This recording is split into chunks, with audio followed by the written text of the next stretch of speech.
O resultado ele foi muito melhor que a atuação do Inter. O Inter fez um jogo de muita aplicação.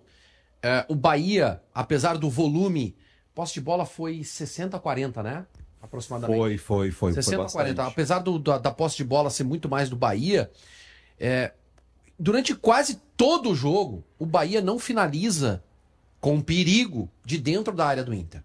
O Bahia vai finalizar com perigo depois que o Juninho sai do time, e aí entra o Rohel, e a gente já sabe o que vai acontecer quando entra o Rohel. Tem um lance, Vaguinho, eu ouvi tu falar sobre isso, tem um lance antes, que não é conclusão, mas que é muito parecido com os dois ainda em campo, né? Com os dois em campo. Mas no segundo tempo? No segundo tempo. Pouquinho antes do gol, um lance igual.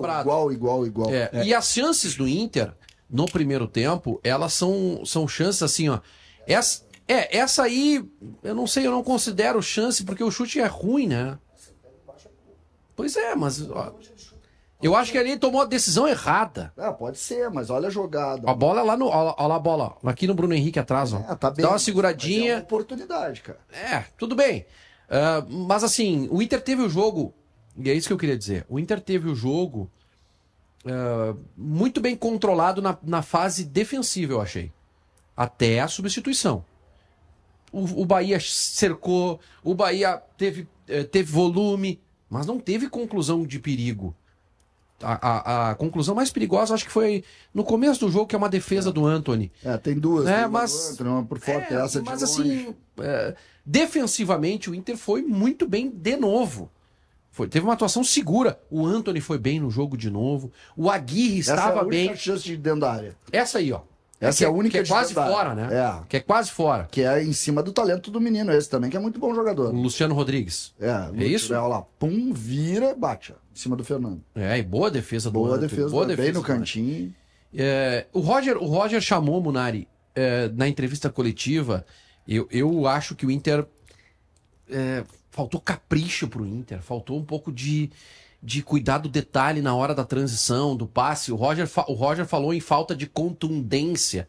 Eu entendo por contundência tu querer, tu ser incisivo, e eu não vi falta disso. Eu vi falta de qualidade, de refino na hora da transição, na hora do último passe. O Inter teve outras oportunidades durante o primeiro tempo, que a gente não vai ver aí como melhor momento, porque quando tinha a possibilidade de encaixar a jogada, errava o passe. Alan Patrick errou, Bernabé errou, o Wesley errou. Caras que normalmente não erram, e se a gente for pegar as notas deles do jogo, o Divério que em GZH deu... Qual foi a nota e eu que ele concordei. deu? Lembra?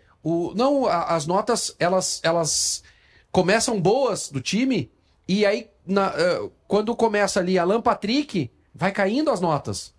É o reflexo do que faltou pro time ontem. O Roger chama de falta de contundência.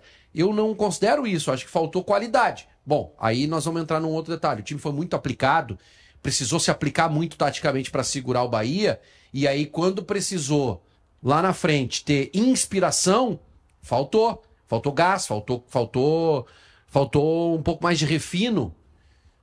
Então assim, não acho que tenha sido uma grande partida do Inter. Pelo contrário, eu acho que o Inter não jogou bem, e o resultado, no final, acabou sendo muito bom pro Inter, porque o time do Bahia é bom time, jogando dentro de casa, tem muita força, e o Inter volta, e aí eu somo com o jogo com o Flamengo, o Inter volta com 2 empates agradabilíssimos. Agradabilíssimos. Bom. E aí, Munari? Essa questão dos jogadores de frente sofrerem é que tu joga mais tempo sem a bola do que com a bola. Né? Quando é que o Alan Patrick vai jogar melhor? Quando o Inter for um time que estiver propondo o jogo, estiver em cima do adversário. Quando o Inter jogar mais. O Inter teve 40% de posse, né? 60%. Então 60% do jogo a bola era do Bahia.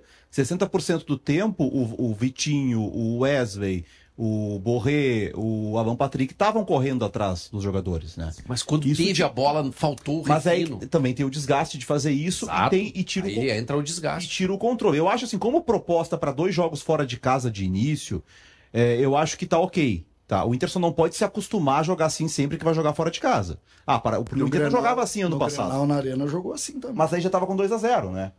Não, no Grenal na Arena o Inter começa sendo reativo, ele deixa o Grêmio com a bola, mas ele joga muito parecido, acho que ontem jogou mais pra trás do que nos outros jogos. A diferença do Grenal da Arena é que o Grêmio deixou espaço. Mas criou espaço pro Inter, Mas o Inter jogou da mesma maneira, reativo. Eu não acho que o Só Inter... pra olhar a Primeiro, posse de bola. não, mas Muito é que a posse de parecido. bola é geral depois dos gols. Mas, por exemplo, quando o jogo tá Não, olha a 1-0... posse de bola. Olha a posse de Quando bola o jogo- 0x0. Mas quando o jogo tá 0x0, o Fernando não tá fazendo linha de 5. O Fernando tá jogando de volante, tu tá alguns metros mais adiantado marcando. O Inter agora jogou nesses últimos jogos com bloco médio e bloco baixo. Esse time do Roger não foi assim no Brasileirão do ano passado. Talvez no início ali do trabalho, aquele jogo contra o Cruzeiro, mas ali também uma expulsão no primeiro tempo. Mas o Inter, nesse jogo, o Inter foi mais empurrado do que contra o Flamengo. Contra o Flamengo, o Inter inicia o jogo já com uma ideia defensiva. Olha o gol, mano. Tu vai analisar o gol? Vamos. Depois a gente O Inter já analisa. iniciou com uma ideia defensiva. Esse jogo aí, Zagueiro, o Inter inicia, o Inter inicia marcando alto e tem duas boas chances no começo do jogo, roubando bola na frente da área do Bahia, né? Só que o Bahia, aos poucos, começa a encontrar volume. Depois, quando a gente for analisar os gols, eu vou falar sobre as mudanças que o Ceni fez. E aí, é aos 15 minutos, quando o Antony cai pra ser atendido, que o Roger traz o Fernando pra dentro de vez. E aí vira a linha de 5. E o Inter começa a marcar uns metros mais atrás. Aí entra a questão da escolha, né? Tu correr risco ou não correr risco. O que o Roger pensou? Eu tô quase fazendo um gol, roubando a bola quando eu roubo a bola lá em cima. Mas em alguns lances eu não tô roubando a bola. Passando um avião. Tá passando um avião a jato aqui, cara. O que tá acontecendo? Ou um trem. Não, no é que corredor. às vezes a galera da técnica que precisa transportar um ou outro equipamento usa aqueles carrinhos, sabe? E passa aqui em cima? Não, ou em cima ou às vezes aqui no corredor. E é pertinho aqui do estúdio do Cego Fio, Então por o isso a gente carrinho começa já é a um ouvir. trem. Não é um carro. Às vezes É um carrinho motorizado. É trem muito de equipamento, carga. É muito equipamento aqui na RBS TV, tem que ter um equipamento de Onde é que a turma Né? tá indo? Onde é que é a transmissão força, essa semana? imponência. Já Daí não sabe? sei. Daí não sei. Gente, isso aí não é um carrinho, peraí. Isso não é, isso é um trem. Isso é Gente, vento? Não é.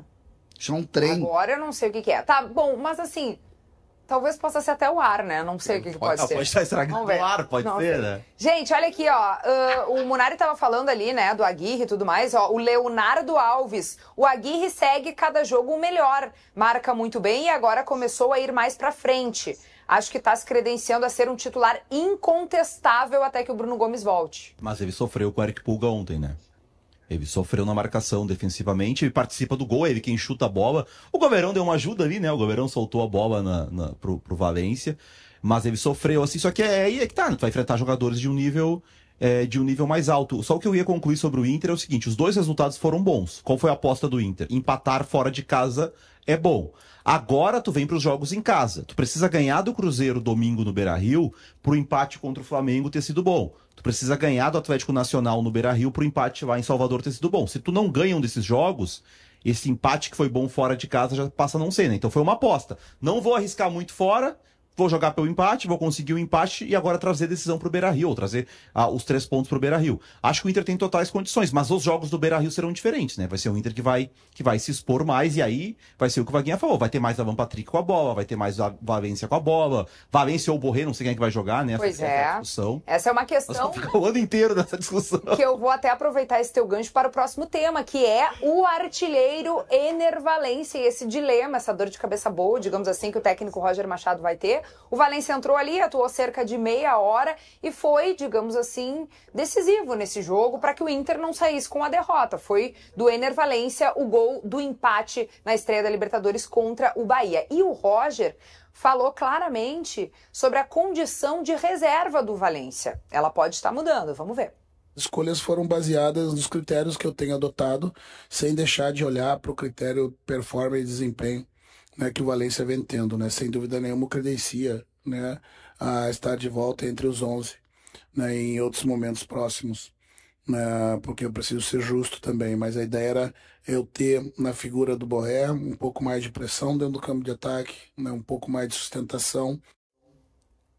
Muito bem, vocês acham que tá pintando aí o novo titular do ataque? Ele escalou o Valência para o jogo contra o Cruzeiro, tá escalado o Valência. É a leitura que eu faço.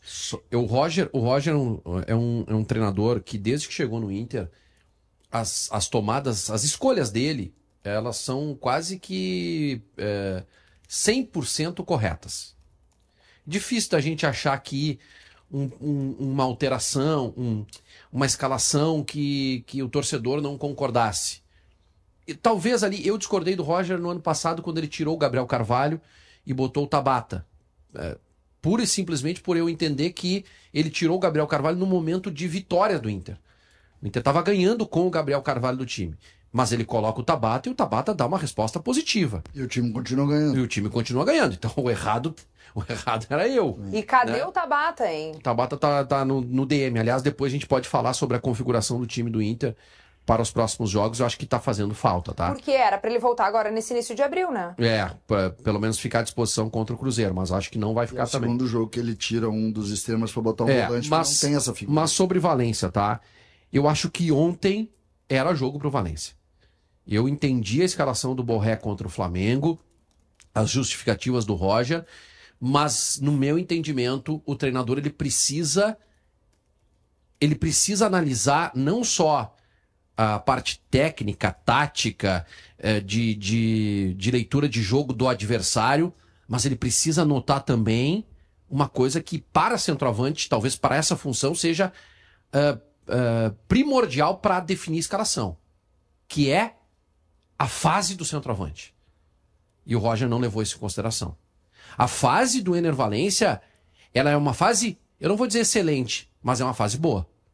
O Valencia 2025 é diferente do Valencia 2024, onde ele deveria pegar uma borracha e passar em cima da carreira dele. Esse ano o de 2024 teria que passar uma borracha. O de 2025 é diferente. E o Valencia tá naquele momento que a bola... Ele pega uma bola, ajeita do meio da rua para bater uma falta num clássico Grenal e faz um gol absurdo. Ele vai para a seleção, faz 2 gols. Tu tem que aproveitar esse momento. E eu acho que ali o Roger, ele não soube fazer a leitura. Entendi a escalação do Borré, mas para o jogo contra o Bahia, tinha que aproveitar esse momento do Valência e ele não aproveitou.